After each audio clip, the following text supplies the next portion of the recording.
नमस्कार दोस्तों, JDS competition में आपका स्वागत है। आज मैं पुनः अपने रूटीन की तरह प्रत्येक सप्ताह जो हमारा रहता है मोटिवेशनल स्टोरी डालने का, और लगभग दिन भी फिक्स रहता है। शनिवार, शनि देवता का दिन, सरकारी नौकरी दिलाने का दिन फिक्स है भाई। आप में ऊर्जा का संचार करने के लिए मैं पुनः आपके पास हाजिर हूं। ऊर्जा बनी रहनी चाहिए, कम कभी नहीं होनी चाहिए। कब तक? तब तक जब तक आपको लक्ष्य न मिल जाए, और लक्ष्य मिलने के बाद तब तक बनी रहे जब तक कि आपके दिल की पूरी अनुभूति, जितना कुछ आपने इस देश, दुनिया, समाज के लिए करने के लिए सोचा है, कर न ले जाए। ये रहना, तब तक ऊर्जा आपके शरीर में बनी रहनी चाहिए। आज मैं जिस आईएएस अधिकारी की स्टोरी लेकर आपके पास प्रस्तुत हूं, वो आप ही की तरह एक सामान्य सा लड़का हुआ करता था। लेकिन खास क्या था उसके अंदर? सोच बड़ी अच्छी थी, बहुत अच्छी, बहुत सरल स्वभाव का व्यक्ति था वो। जो भी उससे नोट्स मांगे तो तुरंत दे दिया करता था। कहा था कौन सा नोट? लो भाई ले जाओ। अच्छा, कुछ पूछना होता था, अगर उसको जानकारी है तुरंत बता दिया करता था। बहुत ही सिंप्लिसिटी उस लड़के के लाइफ में हमने देखा है। हम जानते हैं उसको अच्छी तरीके से, लेकिन नाम नहीं बता सकते, क्योंकि अमूमन जो व्यक्ति अच्छे कर्म करता है, यहां पर जो उस व्यक्ति की स्टोरी हम पेश करने जा रहे हैं, तो हमने अपने वीडियो में बताया था कि आप दाएं हाथ से अगर कुछ अच्छा दान करते हैं तो बाएं हाथ को पता नहीं चलना चाहिए। तो वो लोग फॉलो किया करते हैं। सभी जो भी बढ़िया लोग हैं, सरल लोग हैं, कुछ लोग अपना नाम बताया करते हैं, कुछ लोग अपनी अपनी आइडियोलॉजी ये मान सकते हैं, लेकिन वो थोड़ा सा छुप के सब काम करते हैं। हमको उसने बताया, तो मैं उसकी स्टोरी लेके आपके सामने प्रस्तुत हूँ। जब उस व्यक्ति का सिलेक्शन हुआ, प्रसन्नता तो बहुत हुई भाई कि जीवन में एक टारगेट रखा था, सर्टेन टारगेट, वो मिल गया। घर परिवार समाज के सभी लोग प्रसन्न हुए, वो भी प्रसन्न हुआ। लेकिन उसका दिल कब प्रसन्न हुआ, ये यहां पर बयां उसने किया है। बेहतरीन हमको जो उस व्यक्ति ने बताया, उसको मैं अपनी भाषा में प्रस्तुत आपके सामने कर रहा हूं। उसने तो 2-4-5 मिनट में पूरा कहानी बता दिया हमको, लेकिन 2-4-5 मिनट में यहां पे मैं आपको समझाने के लिए या इंड्यूस करने के लिए नहीं बता सकता। हमको थोड़ा सा उसको बड़ा करना पड़ेगा। जब 2005-6 में उस व्यक्ति का सिलेक्शन हुआ, तो उसको नॉर्थ ईस्ट में असम कैडर मिला। असम कैडर मिला तो 1 साल बाद अपने गांव आया। सर्विस का 1 साल पूरा कर लिया, उसके बाद अपने गांव आया। गांव में भी उसको वो कभी भी आईएएस की तरह रहा ही नहीं। खास बात, बड़ी अच्छी बात है, आप जो हैं, जिस भी पद पर हैं, जहां हैं, वहीं के लिए हैं, अन्य जगह के लिए आप कुछ भी नहीं है। ध्यान दीजिएगा ये बातें, क्योंकि अन्य जगह के लिए अगर आप वो एटीट्यूड दिखाने लगते हैं, तो इसका मतलब ये हो जाता कि नहीं, आप थोड़ा सा भाई पद को ज्यादा महत्व दे रहे हैं, आप व्यक्ति को कम महत्व दे रहे हैं। तो आप ध्यान दें, व्यक्ति को ज्यादा महत्व दें। पद जहां है वहां के लिए है, अपने गांव के लिए नहीं है ना। चाचा, बुआ, भतीजा और पता नहीं कौन कौन, मामा, काका, सब लोग हैं, उनके बीच आप क्या आईएएस, या और गांव के और तमाम ग्रामीण, उनके बीच में क्या? वहीं बचपन बिताया, वहीं पर चोरी किया, आम की चोरी किया, अमरूद की चोरी किया, खेले कूदे खाए पिए सब उनके साथ। आपको बचपन से ही, जब चड्ढी बंडी में आप थे, तब से आपको देखते चले आए हैं, और आप आईएएस आज बन गए तो थोड़ा सा एटीट्यूड दिखाने लगे। सही नहीं। हमारा अपना मानना, आपका जहां तक आपका भी यही मानना होगा, हम जान रहे हैं। तो पहुंचा अपने गांव, एक चारपाई पत्ते, एक उनके गांव में थे ग्रुप थर्ड की कोई किसी पोस्ट पर थे। अब हमको ये नहीं नाम याद आ रहा कि किस पोस्ट पर थे वो। तो वो उनके चाचा लगते थे। तो चार पांच बैठे हुए थे। अभी पहुंचा, पाए लागू, चाचा जी क्या हुआ, बैठो बैठो बैठो भाई। बैठे चार पाए, और बताओ हाल चाल बढ़िया है? तो कहा हाँ चाचा जी सब आपका आशीर्वाद है, आपके लोगों के आशीर्वाद से आज नौकरी मिल गई। यहाँ भी उस व्यक्ति ने ये नहीं कहा हमको आईएएस बन गए या बहुत बड़े सूरमा हो गए। कहा नौकरी मिल गई आप लोगों के आशीर्वाद से। क्या अच्छा अच्छा, एक साल बाद आए हो? कहा कि हाँ। कहा तो पैसा वैसा तो खूब कमा लिए होगे? तो कहा कि नहीं चाचा जी ऐसा तो कोई काम मतलब मैं उसके पीछे रहते नहीं। अच्छा कोनो काम बढ़िया किए कि नहीं किए? तो कहा कि हाँ चाचा जी ये काम किए हैं, बड़ा अच्छा काम किए हैं। मतलब हमको वो बता रहा था कि हमको उस काम में बड़ी प्रसन्नता हुई। अच्छा बताओ बताओ क्या काम किए? तो बताने लगा पूरा कहानी। तो वही कहानी हमको बताया जो वहां पर उनको बताया था। तो कहा कि एक दिन की बात है, हम ऑफिस में अपने एकदम शेड्यूल टाइम के अनुसार 10 बजे मैं ऑफिस पहुंच जाया करता था। और 10 बजे जब मैं अपने ऑफिस की सीढ़ियां चढ़ रहा था तो वहां पर वेटिंग रूम के सामने, हमारे ऑफिस के जस्ट सामने एक 70 साल की वृद्धा वहां बैठी हुई थी और उसके साथ 10 साल का उसका एक बच्चा बैठा हुआ था, उसका नाती था। मैं जैसे भी एंट्री करने जा रहा था तो अपने अर्दली से पूछा ये लोग कौन? कैसा आपसे मिलने के लिए आए हैं? तो अर्दली से कहा कि चला वहाँ पे तुरंत भेजो उन लोगों को। तो ये अंदर गया ऑफिस, अपने बैठे उठे तुरंत इसको भेजा गया। भाई बैठा है बड़े सम्मानजनक तरीके से, बैठी माता जी बैठी बैठी। ये कौन है? तो परिचय पूछा। कहा साहब हमारे नाती है। कहा साहब हमको मत कहिए, हमको बेटा कहिए, हम तो आपके बेटे के समान है। तो कहा अच्छा ठीक है। तो कहा कि अच्छा बताइए परेशानी आपकी क्या है? नहीं परेशानी नहीं, पहले पानी पीजिए। पानी उन्हीं बाकायदा चाय पिला विलाया। कहे कहाँ से आई पहले ये आप बताइए हमें। वहां से लगभग 10 से 15 किलोमीटर की दूरी पर उस वृद्धा का गांव था। तो वहां से वो आई थी। क्या कैसे आई हैं? क्या ऑटो रिक्शा पकड़ के आए हैं? क्या पैसा वैसा था देने के लिए, वो किराया हो रहा है? कहाँ बेटा वो था कुछ ना मिल जाता है। क्या कहाँ से मिलता है? क्या थोड़ी 1 बीघा खेती है हमारे पास, अब लोगों से करवा लिया करते हैं, उससे जो अनाज मिलता उलता है, खाते पीते थोड़ा बेचते हैं, धीरे धीरे से चलता उलता रहता है। और दूसरे घर में कभी कभी बर्तन मांज दिया करते हैं। बड़ी द्रवित करने वाली स्टोरी थी उस बुढ़िया माता की। परेशानी पूछा तो माता जी परेशानी क्या आपकी?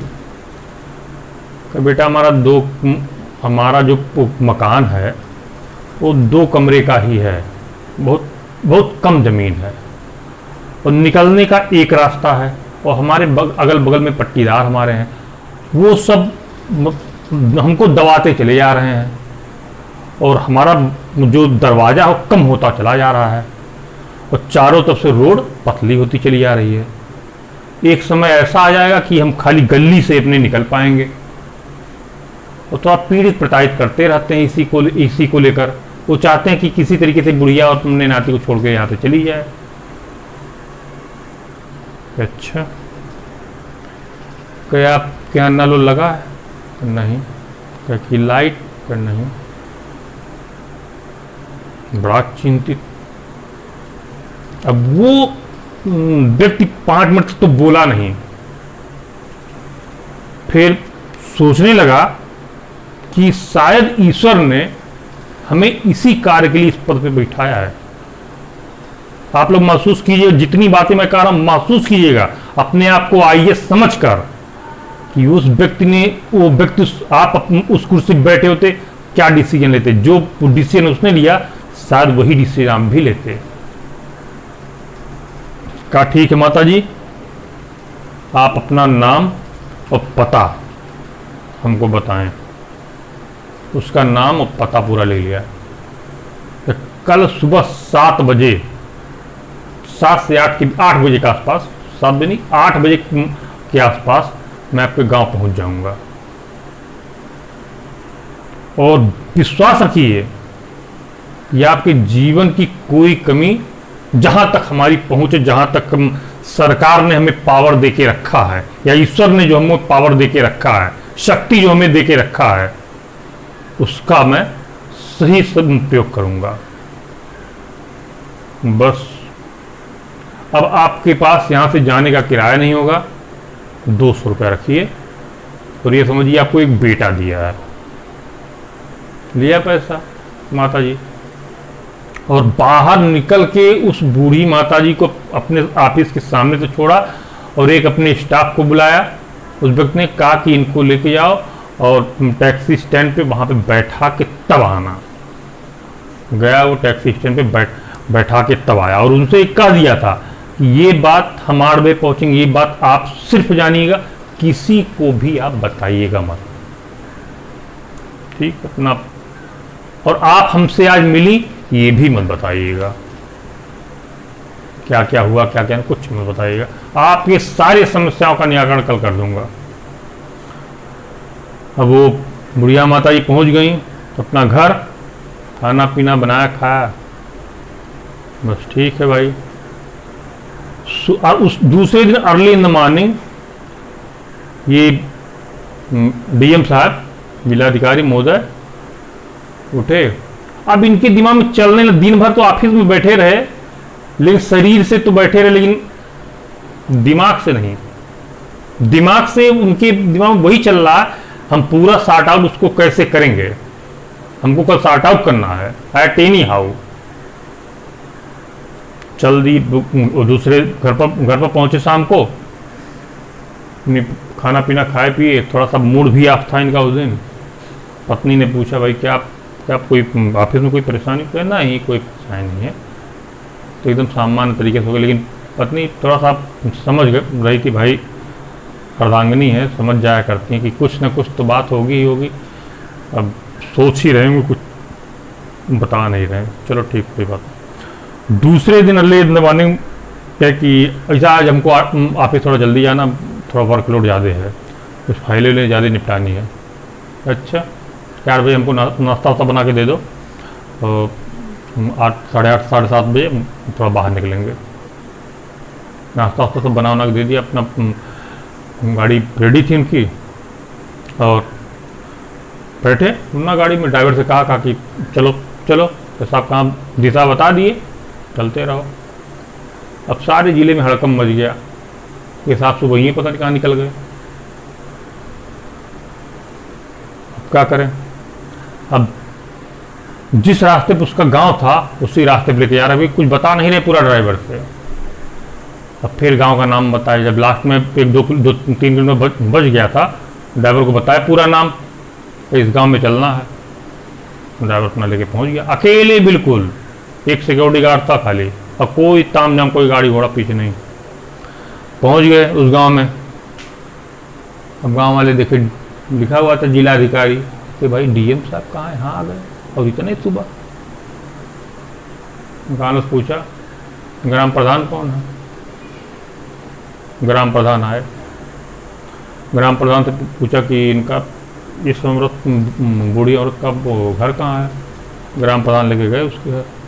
बूढ़ी, ठीक है अभी बाद में बुलाते हैं तुमको। बैठे उस बुढ़िया माता जी घर, तो कह वो कुछ खाने पीने, कह माता जी गुड़ थोड़ा सा होगा? कह कि हाँ, तो थोड़ा चाय उसे पिला देती तो ठीक था, वो जानता था कुछ होगा नहीं। तो गुड़ उड़ वाली कोई चाय है तो ला के बना के, थोड़ा सा चाय व्यक्ति पी लिया, उनके सम्मान को रखने के लिए पिया। और वहां से देखा पूरा लोकेशन, जितना भी था, जितना भी इस बूढ़ी माताजी ने बयां किया था, सब अक्षर सा सही था। वहीं से सीधे फोन लगाया वीडियो को।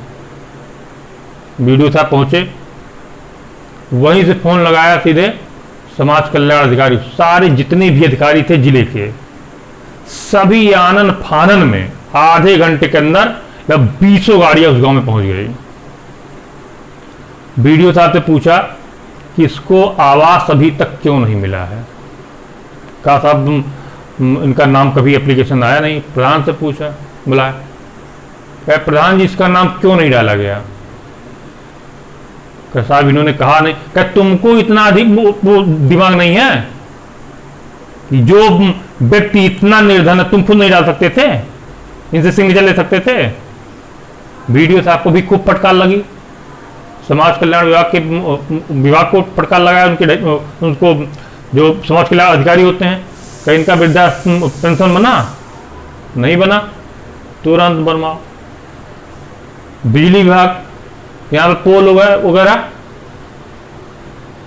वहां नहीं लगा।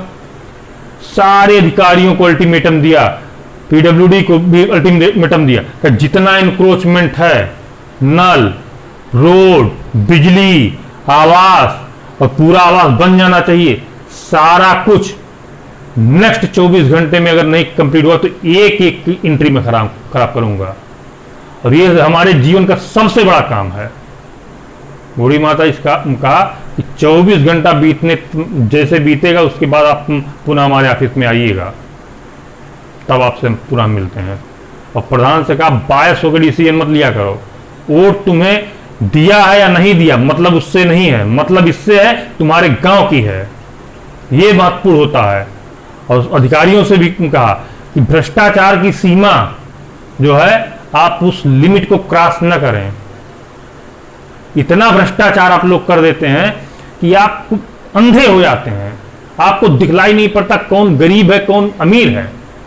जीवन का ये काम जिस दिन आप करेंगे उस दिन रात में जब आप सोएंगे तो बहुत अच्छी नींद आएगी और आप सोचेंगे कि हाँ आज हमने बढ़िया काम किया। इन नोटों की गड्डी से कुछ नहीं हुआ करता है।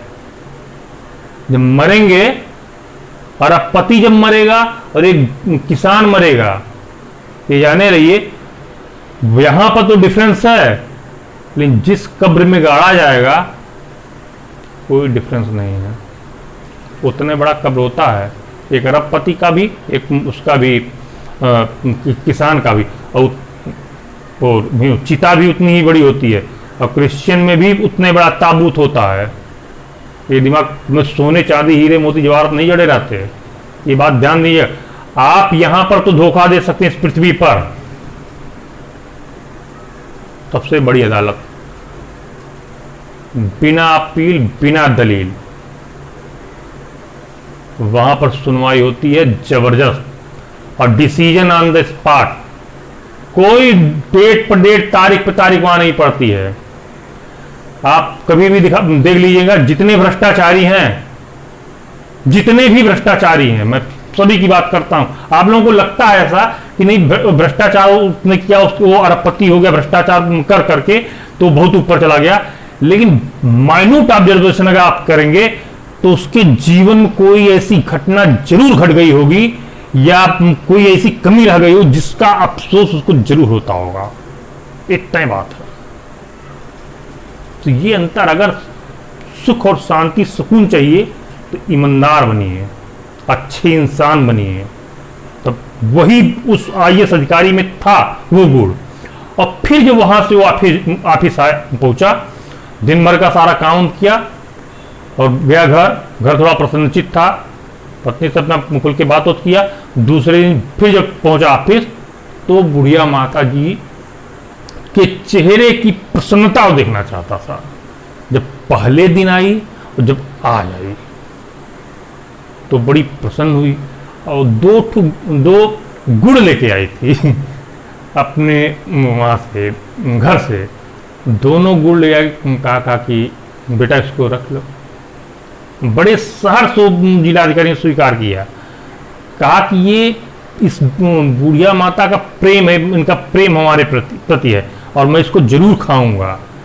तो उस दिन उसको अनुभूत हुआ कि आज जीवन का हमने बहुत ही अच्छा कार्य किया है कि एक गरीब के चेहरे पर मुस्कान वापस ला दी है। ये अच्छा काम था। फिर उनको विदा किया, फिर 200 रुपया देके विदा किया, पहुंचवा दिया और बहुत प्रसन्नचित हुआ। कहा कि ईश्वर को उसने धन्यवाद दिया कि आपने हमें आईएएस बनाया, बहुत अच्छा किया, और ये इस कार्य के लिए अगर आपने हमें बनाया है तो इसके लिए और आपको धन्यवाद और आपको साधुवाद। ईश्वर बड़ी लक्ष्य, जो बड़े पद पर आप जाना चाहते हैं, तो आपको ये देखता है, आपको टेस्ट करता है, क्या उस बड़े पद के लिए आप हैं, योग्य हैं। यदि हैं तब ईश्वर आपका सहायता करना प्रारंभ कर देता है।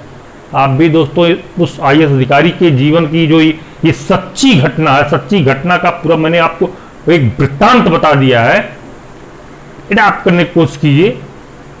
चहु दिशाओं से आशीर्वाद लीजिए, दुआएं लीजिए, क्योंकि जिस कंपटीशन में आप हैं उस कंपटीशन में सिर्फ मेहनत ही नहीं है, 99% मेहनत है, 1% जो स्टार है इसी से तैयार होगा।